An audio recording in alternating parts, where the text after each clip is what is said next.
ನಮಸ್ತೆ ವೀಕ್ಷಕರೇ, PR ಅಕಾಡೆಮಿಗೆ ಸ್ವಾಗತ. ನೀವೇನಾದರೂ ಸರ್ಕಾರಿ ಹುದ್ದೆಯನ್ನ ಹುಡುಕ್ತಾ ಇದ್ದೀರಾ ಅಂತ ಹೇಳಿದ್ರೆ DC ಆಫೀಸಿಂದ ಸರ್ಕಾರಿ ಅಧಿಸೂಚನೆಯನ್ನ ಪ್ರಕಟಿಸಿದ್ದಾರೆ. ಇದು ಯಾವ ಹುದ್ದೆ, ಹೇಗೆ ಅರ್ಜಿಯನ್ನ ಹಾಕ್ಕೋಬೇಕು, ವಯೋಮಿತಿ, ಎಜುಕೇಷನ್ ಕ್ವಾಲಿಫಿಕೇಶನ್ ಎಲ್ಲದರ ಬಗ್ಗೆ ವಿವರನ್ನ ತಿಳಿಸ್ಕೊಡ್ತೀನಿ. ಅದಕ್ಕಿಂತ ಮುಂಚೆ ನಮ್ಮ ಚಾನಲ್ ಇನ್ನೂ ಸಬ್ಸ್ಕ್ರೈಬ್ ಆಗಿಲ್ಲ ಅಂತ ಹೇಳಿದ್ರೆ ಇವಾಗಲೇ ಸಬ್ಸ್ಕ್ರೈಬ್ ಆಗಿ ಪ್ರತಿದಿನನೂ ಗೌರ್ಮೆಂಟ್ ಜಾಬ್ ಡೀಟೇಲ್ಸ್ನ ನಿಮಗೆ ತಲುಪಿಸ್ತೀವಿ.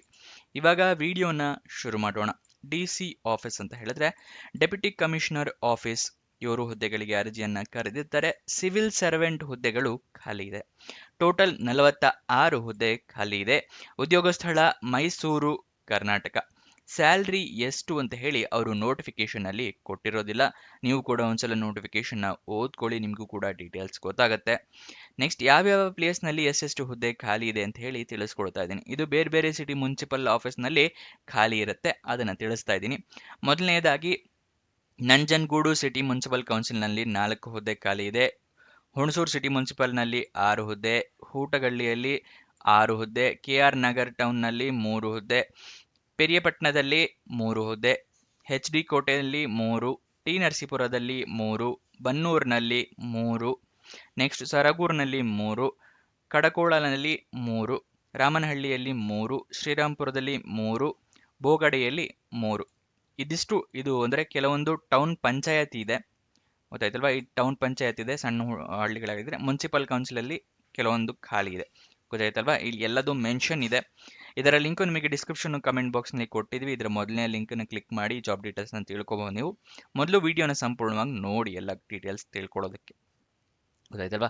ನೆಕ್ಸ್ಟ್ ಎಜುಕೇಷನ್ ಕ್ವಾಲಿಫಿಕೇಶನ್ ಏನು ಅಂತ ಹೇಳಿ ತಿಳಿಸ್ಕೊಡ್ತಾ ಇದ್ದೀನಿ. ಇದರಲ್ಲಿ ಅಂದರೆ ನೋಟಿಫಿಕೇಶನ್ ಅಲ್ಲಿ ಅವರು ಎಜುಕೇಷನ್ ಕ್ವಾಲಿಫಿಕೇಶನ್ನ ಮೆನ್ಷನ್ ಮಾಡಿರೋದಿಲ್ಲ. ಏನಕ್ಕೆ ಡೀಟೇಲ್ಸ್ನ ಕೊಟ್ಟಿಲ್ಲ ಅಂತ ಗೊತ್ತಿಲ್ಲ. ನಾನು ನಿಮಗೆ ನೋಟಿಫಿಕೇಶನ್ ಒಂದ್ಸಲ ಓದಿ ತಿಳಿಸ್ಕೊಡ್ತೀನಿ, ವಿಡಿಯೋನ ಫುಲ್ ನೋಡಿ. ನೆಕ್ಸ್ಟ್ ಇದರ ವಯೋಮಿತಿಯ ಡೀಟೇಲ್ಸ್ ತಿಳ್ಕೊಳ್ಳೋಕ್ಕೂ ಮುಂಚೆ ಇನ್ನೂ ವಿಡಿಯೋಗೆ ಲೈಕ್ ಮಾಡಿಲ್ಲ ಅಂತ ಹೇಳಿದ್ರೆ ಇವಾಗಲೇ ಲೈಕ್ ಮಾಡಿ. ನೀವು ಲೈಕ್ ಮಾಡಿದಾಗ ಹಲವಾರು ಜನರಿಗೆ ವಿಡಿಯೋ ತಲುಪುತ್ತೆ. ಮತ್ತೆ ಏನಾದರೂ ಒಂದು ಕಮೆಂಟ್ ಮಾಡಿ. ನೀವು ಕಮೆಂಟ್ ಮಾಡಿದಾಗ ನಮಗೂ ಕೂಡ ವಿಡಿಯೋ ಮಾಡೋಕ್ಕೆ ಪ್ರೋತ್ಸಾಹ ಸಿಗುತ್ತೆ, ಮತ್ತೆ ವಿಡಿಯೋಗೂ ಸ್ವಲ್ಪ ರೀಚ್ ಸಿಗುತ್ತೆ. ನೆಕ್ಸ್ಟು ನಿಮಗೆ ಗೊತ್ತಿಲ್ಲ ಅಥವಾ ಹೊಸ ವೀಕ್ಷಕರು ಅಂದರೆ ತಿಳಿಸ್ಕೊಡ್ತಾ ಇದ್ದೀನಿ. PRGovernmentJobs.com ಅಂತ ಹೇಳಿ ಒಂದು ವೆಬ್ಸೈಟ್ನ ಶುರು ಮಾಡಿದ್ವಿ. ಈ ವೆಬ್ಸೈಟಿಂದನೇ ಪ್ರತಿದಿನ ನಿಮಗೆ ಜಾಬ್ ಡೀಟೇಲ್ಸ್ನ ತಲುಪಿಸೋದು.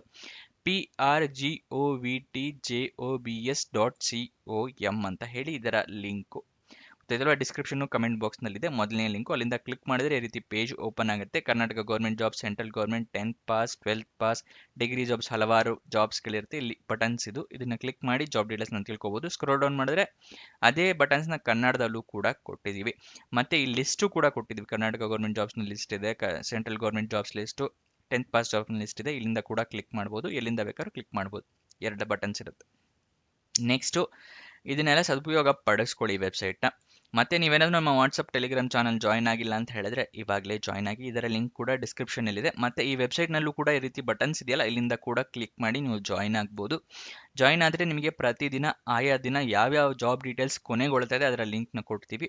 ಆವಾಗ ಕೊನೆ ದಿನಾಂಕದ ದಿನನೂ ನೀವು ಆದಷ್ಟು ಬೇಗ ಅರ್ಜಿನ ಹಾಕೋಬಹುದು, ಗೊತ್ತಾಯ್ತಲ್ವಾ? ಮತ್ತೆ ಈ ವಿಡಿಯೋ ಅಂದರೆ ಈ ಚಾನಲ್ನಲ್ಲಿ ಅಪ್ಲೋಡ್ ಆಗಿದ ತಕ್ಷಣ, ಅಂದರೆ ವೆಬ್ಸೈಟ್ನಲ್ಲಿ ಅಪ್ಲೋಡ್ ಆಗುತ್ತಲ್ಲ ತಕ್ಷಣವೇ ನಿಮಗೆ ಲಿಂಕ್ನ ಪ್ರೊವೈಡ್ ಮಾಡ್ತೀವಿ ವಾಟ್ಸಪ್ ಮತ್ತು ಟೆಲಿಗ್ರಾಮ್ನಲ್ಲಿ. ಅದಕ್ಕೂ ಕೂಡ ಜಾಯ್ನ್ ಆಗ್ಬೋದು ನೀವು.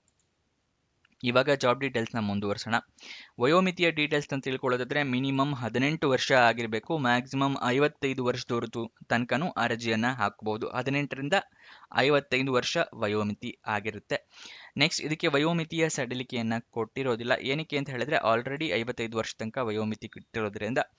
ನೆಕ್ಸ್ಟ್ ಅರ್ಜಿಯನ್ನು ಹೇಗೆ ಹಾಕ್ಕೋಬೇಕು ಅಂತ ಹೇಳಿ ತಿಳಿಸ್ಕೊಡ್ತೀನಿ. ನೀವು ಆಫ್ಲೈನ್ ಮೂಲಕ ಅರ್ಜಿಯನ್ನು ಹಾಕ್ಕೋಬೇಕಾಗತ್ತೆ. ಆಫ್ಲೈನ್ ಮೂಲಕ ಅರ್ಜಿ ಹಾಕೊಳ್ಳೋಕ್ಕೂ ಮುಂಚೆ ನೋಟಿಫಿಕೇಶನ್ನ ಸಂಪೂರ್ಣವಾಗಿ ಓದ್ಕೊಳ್ಳಿ. ಏನೇನು ಎಲಿಜಿಬಿಲಿಟಿ ಕ್ರೈಟೀರಿಯಾ ಇದೆ ಅಂತ ಹೇಳಿ ತಿಳ್ಕೊಳ್ಳಿ.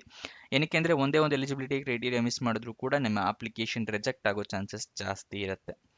ನೆಕ್ಸ್ಟ್ ಅಪ್ಲಿಕೇಶನಲ್ಲಿ ಇಮೇಲ್ ID, ಮೊಬೈಲ್ ನಂಬರ್ನ ಕರೆಕ್ಟಾಗಿ ಮೆನ್ಷನ್ ಮಾಡಿ.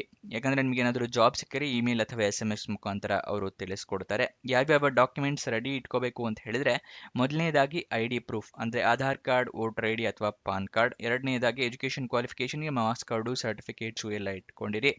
ನಿಮ್ಮ ಪಾಸ್ಪೋರ್ಟ್ ಸೈಜ್ ಫೋಟೋಗ್ರಾಫು, ಏಜ್ ಪ್ರೂಫಿಗೆ SSLC ಮಾರ್ಕ್ಸ್ ಕಾರ್ಡ್ ಅಥವಾ ಡೇಟ್ ಆಫ್ ಬರ್ತ್ ಸರ್ಟಿಫಿಕೇಟು, ಮತ್ತು ನಿಮ್ಮ ರೆಸ್ಯೂಮೆ. ಎಕ್ಸ್ಪೀರಿಯನ್ಸ್ ಇದ್ದರೆ ಎಕ್ಸ್ಪೀರಿಯನ್ಸ್ ಸರ್ಟಿಫಿಕೇಟ್ ಇಟ್ಕೊಂಡಿರಿ, ಗೊತ್ತಾಯ್ತಲ್ವಾ?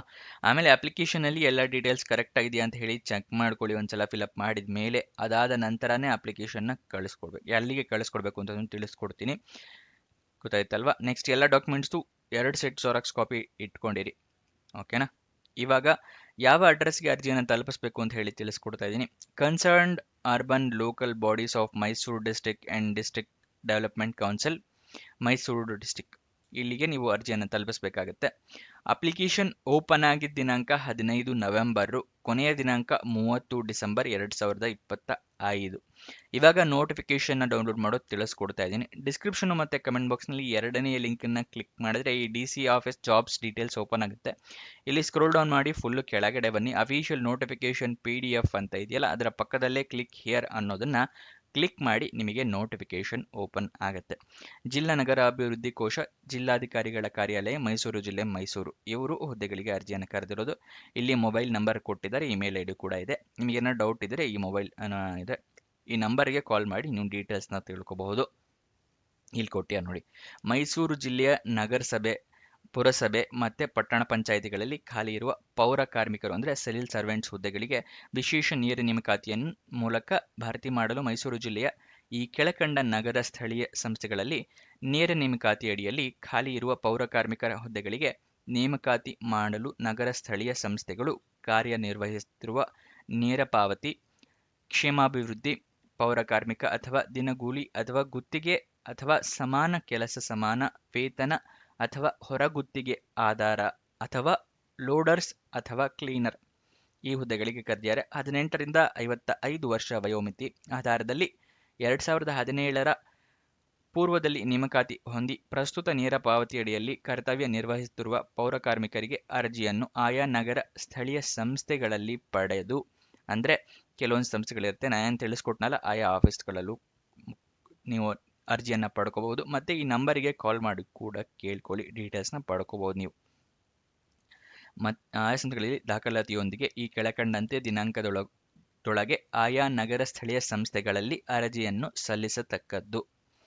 ಅರ್ಜಿ ಸಲ್ಲಿಸಲು ನಿಗದಿಪಡಿಸಿರುವ ಪ್ರಾರಂಭಿಕ ದಿನಾಂಕ 15 ನವೆಂಬರಿಗೆ, ಕೊನೆಯ ದಿನಾಂಕ ಇರೋದು 30 ಡಿಸೆಂಬರ್. ಅಷ್ಟರೊಳಗಡೆ ಅರ್ಜಿಯನ್ನು ನೀವು ತಲುಪಿಸಬೇಕು. ಅರ್ಜಿ ನಮೂನೆಯನ್ನು ಪಡೆಯುವ ವಿಳಾಸ ಸಂಬಂಧಿಸಿದ ಮೈಸೂರು ಜಿಲ್ಲೆಯ ನಗರ ಸ್ಥಳೀಯ ಸಂಸ್ಥೆಗಳು, ಅಂದರೆ ನೀವು ಯಾವ್ಯಾವ ಪ್ಲೇಸ್ಗೆ ಅಂದರೆ ಇಲ್ಲಿ ಅರ್ಜಿಯನ್ನು ಸಲ್ಲಿಸಬೇಕಲ್ವ ಅಲ್ಲೇ ಇಸ್ಕೋಬೇಕು. ನೀವು ನಂಜನಗೂಡಿಗೆ ಅರ್ಜಿಯನ್ನು ಸಲ್ಲಿಸೋದಾಗಿದ್ದರೆ ನಂಜನಗೂಡು ಸಿಟಿ ಮುನ್ಸಿಪಲ್ ಕೌನ್ಸಿಲ್ನಲ್ಲಿ ಇಸ್ಕೋಬೇಕು. ಹುಣಸೂರು ಸಿಟಿ ಮುನ್ಸಿಪಲಲ್ಲಿ ಹಾಕೋದಿದ್ರೆ ಹುಣಸೂರು ಸಿಟಿ ಮುನ್ಸಿಪಲ್ನಲ್ಲಿ ನೀವು ಅರ್ಜಿಯನ್ನು ಇಸ್ಕೊಳ್ಬೇಕಾಗತ್ತೆ. ಗೊತ್ತಾಯ್ತಲ್ವ? ಎಲ್ಲ ಹಾಕ್ತೀರಾ ಅಲ್ಲೇ ನೀವು ಇಸ್ಕೋಬೇಕು. ಇದು ಪಟ್ಟಣ ಪಂಚಾಯಿತಿ ಆದರೆ ನೀವು ಅಷ್ಟೇ ಅಲ್ಲೇ ಇಸ್ಕೋಬೇಕು. ರಾಮನಹಳ್ಳಿ ಪಟ್ಟಣ ಪಂಚಾಯಿತಿ ಆದರೆ ಅಲ್ಲೇ ಅರ್ಜಿಯನ್ನು ಇಸ್ಕೋಬೇಕು, ಅಲ್ಲೇ ಫಿಲಪ್ ಮಾಡಿ ಕೊಡ್ಬೋದು. ನೀವು ಎಲ್ಲ ಡಾಕ್ಯುಮೆಂಟ್ಸು ರೆಡಿ ಇಟ್ಕೊಂಡು ಹೋಗಿರಿ. ಅರ್ಜಿಯನ್ನು ಫಿಲಪ್ ಮಾಡಿ ಅಲ್ಲೇ ವಾಪಸ್ ಕೊಟ್ಬಿಡ್ಬೋದು ನೀವು. ಗೊತ್ತಾಯ್ತಲ್ವ? ಹೆಚ್ಚಿನ ಮಾಹಿತಿಯನ್ನು ನಗರ ಸ್ಥಳೀಯ ಸಂಸ್ಥೆಗಳಲ್ಲಿ ಮತ್ತು ಜಿಲ್ಲಾ ನಗರಾಭಿವೃದ್ಧಿ ಕೋಶ, ಮೈಸೂರು ಜಿಲ್ಲೆ, ಮೈಸೂರು ಇಲ್ಲಿ ಪಡೆಯಬಹುದಾಗಿರುತ್ತದೆ. ನೇಮಕಾತಿಯ ಪೂರ್ಣ ಷರತ್ತು ಹಾಗೂ ನಿಯಮಗಳನ್ನು ಎಲ್ಲ ನಗರ ಸ್ಥಳೀಯ ಸಂಸ್ಥೆಗಳಲ್ಲಿ ನಾಮಫಲಕದಲ್ಲಿ ಪ್ರಚುರಪಡಿಸಲಾಗಿರುತ್ತದೆ. ಅಂದರೆ ನೋಟಿಸ್ ಬೋರ್ಡಲ್ಲಿ ಹಾಕಿರ್ತಾರೆ, ಅದನ್ನು ಓದ್ಕೊಳ್ಳಿ. ಗೊತ್ತಾಯ್ತಲ್ಲ? ಇಲ್ಲಿ ಅದೇ ಯಾವ್ಯಾವ ಊರಲ್ಲಿ ಎಷ್ಟೆಷ್ಟು ಖಾಲಿ ಇದೆ ಅಂತ ಹೇಳಿ ತಿಳಿಸ್ಕೊಟ್ಟಿದ್ದಾರೆ. ಇದು ನೋಟಿಫಿಕೇಶನ್ನು. ನೀವು ಒಂದ್ಸಲ ಪಟ್ಟಣ ಪಂಚಾಯಿತಿ ಅಥವಾ ನಗರಸಭೆ, ಪುರಸಭೆಗೆ ನೀವು ಭೇಟಿ ನೀಡಿ ಅಲ್ಲಿಂದ ಜಾಬ್ ಡೀಟೇಲ್ಸ್ನ ಸಂಪೂರ್ಣವಾಗಿ ತಿಳ್ಕೋಬಹುದು. ಗೊತ್ತಾಯ್ತಲ್ವಾ? ಇದಿಷ್ಟು ಈ ಜಾಬ್ನ ವಿವರ. ನಿಮಗೇನೇ ಡೌಟ್ಸ್ ಅಥವಾ ಕ್ವಶನ್ಸ್ ಇದ್ದರೂ ಕಮೆಂಟ್ ಬಾಕ್ಸ್ನಲ್ಲಿ ಕಮೆಂಟ್ ಮಾಡಿ, ಉತ್ತರ ಕೊಡೋದಕ್ಕೆ ಪ್ರಯತ್ನ ಮಾಡ್ತೀವಿ. ಇನ್ನೊಂದು ಜಾಬ್ ವಿಡಿಯೋ ಜೊತೆ ಸಿಗೋಣ. ಬಾಯ್ ಬಾಯ್.